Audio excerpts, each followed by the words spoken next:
विद्या coaching centre में आपका स्वागत है और आज मैं आपको पढ़ाने वाली हूँ जीके के 10 क्वेश्चंस एंड आंसर्स का पार्ट 18। फ्रेंड्स, मैं ये कहना चाहूँगी कि इससे पहले मैं 17 वीडियोस डाल चुकी हूँ और अगर आपको जो मैं 20 मिनट का या फिर 25 मिनट का जो भी वीडियो डाल रही हूँ, अगर आपको ऐसा लगता है कि जब भी आप वीडियो देखते हैं तो जो ये समय होता है आपका वो बर्बाद जाता है, तो आप प्लीज़ इस वीडियो को ना देखें। क्योंकि मुझे ऐसा लगता है कि वक़्त से ज़्यादा कुछ भी इम्पोर्टेंट नहीं होता।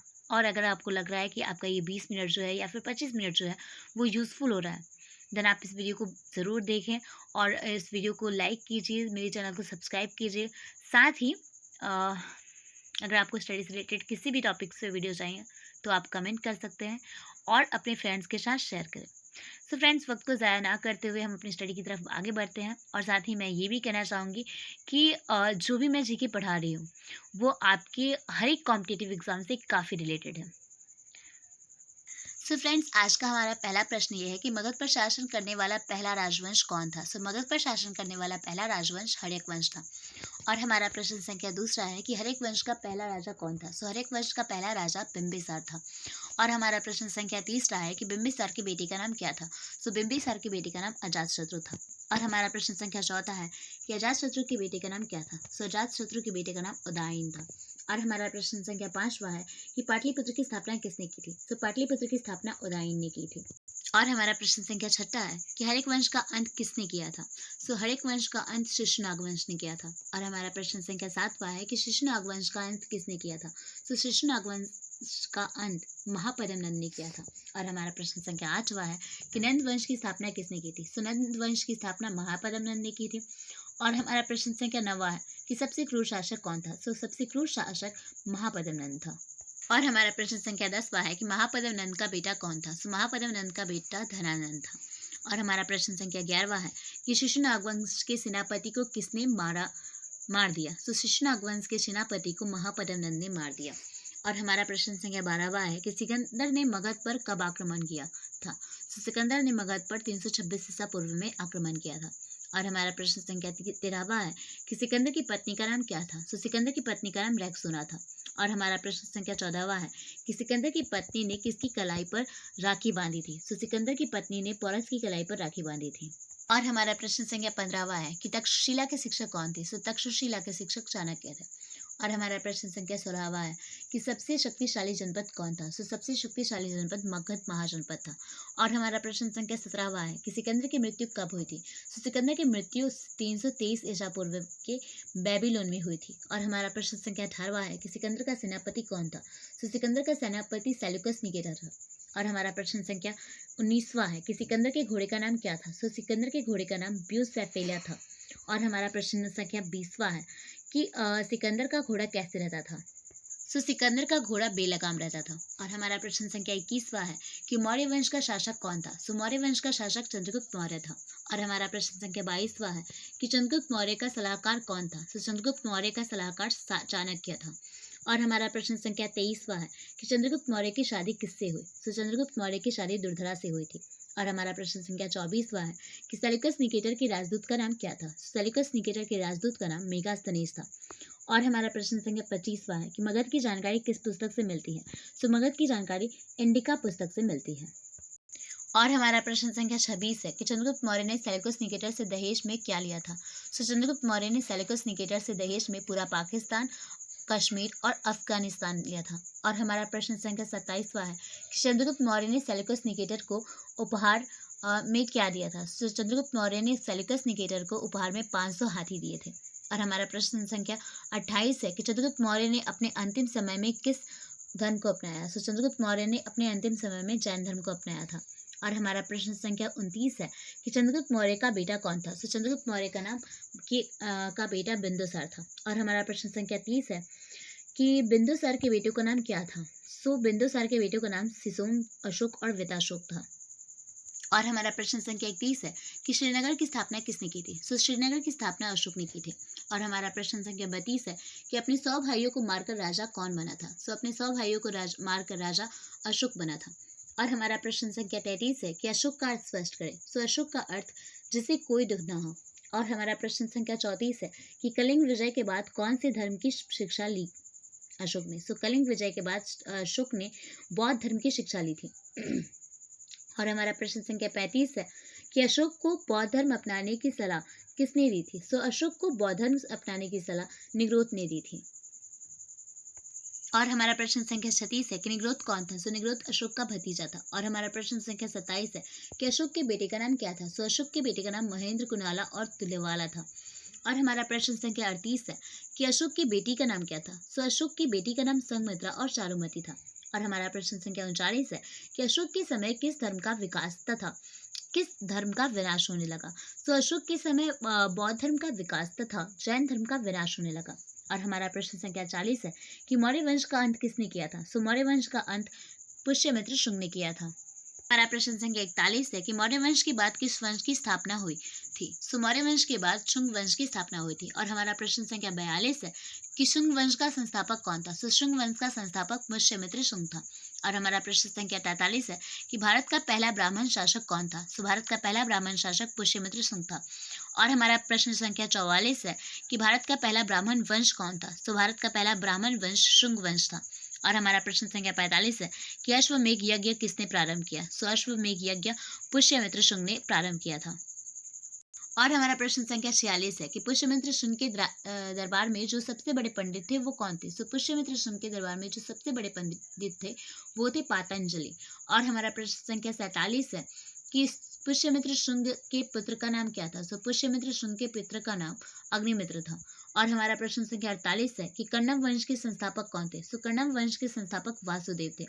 और हमारा प्रश्न संख्या 49 है कि शुंग वंश के अंतिम शासक देवहूति को किसने मारा था? सो शुंग वंश के अंतिम शासक देवहूति को उसके मंत्री वासुदेव ने मारा था। और हमारा प्रश्न संख्या 50 है कि कण्व वंश का अंत किसने किया था? सो कण्व वंश का अंत सिमुक ने किया था। और हमारा प्रश्न संख्या 51 है कि सातवाहन वंश का संस्थापक कौन था? सो सातवाहन वंश का संस्थापक सिमुक था।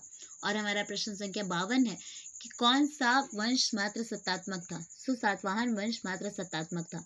और हमारा प्रश्न संख्या 53 है कि हिस्ट्री का जनक किसे कहा जाता है? सो हिस्ट्री का जनक हेरोडोटस को कहा जाता है। और हमारा प्रश्न संख्या 54 है कि ताम्रपाषाण काल का एक और नाम बताएं। सो ताम्रपाषाण काल का एक और नाम चिलकोलिथ है। और हमारा प्रश्न संख्या 55 है कि मध्य पाषाण काल का एक और नाम बताएं। सो मध्य पाषाण काल का एक और नाम माइक्रोलिथ है। और हमारा प्रश्न संख्या 56 है कि प्राग ऐतिहासिक क्या है? सो प्राग ऐतिहासिक यानी प्री हिस्ट्री जिसके बारे में लिखित जानकारी नहीं है, केवल पुरातात्विक स्रोत बचे हैं, उसे प्रागैतिहासिक काल कहते हैं। और हमारा प्रश्न संख्या 57 है कि आद्य ऐतिहासिक क्या है?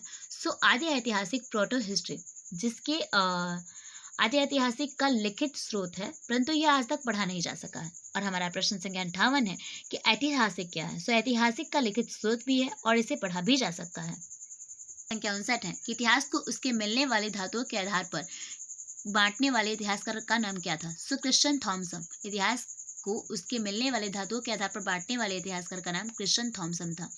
और हमारा प्रश्न संख्या 60 है कि लिखने के आधार पर इतिहास को किसने बांटा था? सो लिखने के आधार पर इतिहास को जॉन ब्रुश ने बांटा था। और हमारा प्रश्न संख्या 61 है कि कोपेनहेगन संग्रहालय किस लिए प्रसिद्ध है?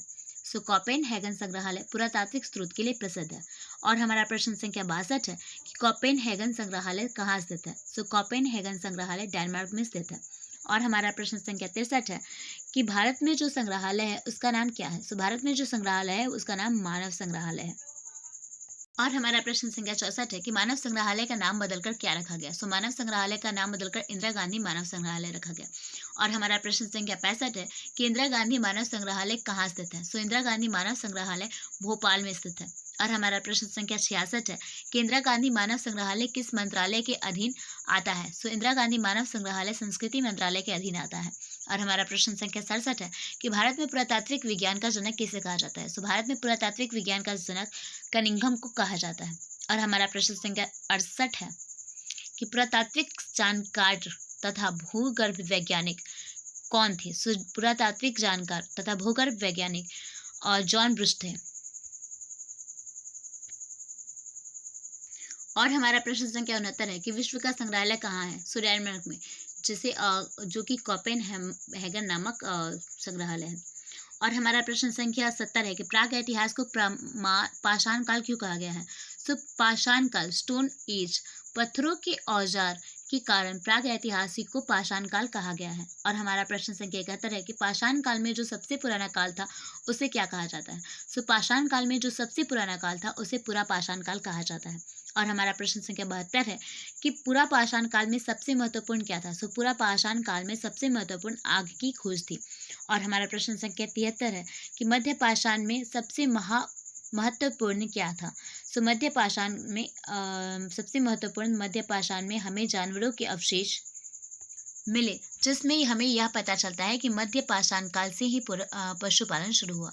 और हमारा प्रश्न संख्या 74 है कि नव पाषाण काल में इंसानों ने कौन सा जानवर पालना शुरू किया। सो नव पाषाण काल में इंसानों ने कुत्ता जानवर पालना शुरू किया था। और हमारा प्रश्न संख्या 75 है कि मानव ने पहली बार खेती शुरू की थी। सो मानव ने पहली बार खेती नव पाषाण काल में शुरू की थी। और हमारा प्रश्न संख्या 76 है कि मानव ने पहली बार आवास बनाया था। सो मानव ने पहली बार आवास बनाया था नव पाषाण काल में। और हमारा प्रश्न संख्या 77 है कि मानव ने पहला जानवर क्या पाला था। सो मानव ने पहला जानवर कुत्ता पाला था। और हमारा प्रश्न संख्या 78 है कि मानव ने पहली बार पशुपालन आरंभ किया। सो मानव ने पहली बार पशुपालन आरंभ किया था नव पाषाण काल में। और हमारा प्रश्न संख्या 79 है कि खेती आरंभ हुई लगभग 700 ईसा पूर्व में से। और हमारा प्रश्न संख्या 80 है कि मृदभांड की खोज कब हुई। सो मृदभांड की खोज नव पाषाण काल में हुई थी। और हमारा प्रश्न संख्या 81 है कि पहिया की खोज कब हुई थी। तो पहिया की खोज नव पाषाण काल में हुई थी। और हमारा प्रश्न संख्या 82 है कि मानव का वैज्ञानिक नाम क्या है। सो मानव का वैज्ञानिक नाम होमो सैपियंस है।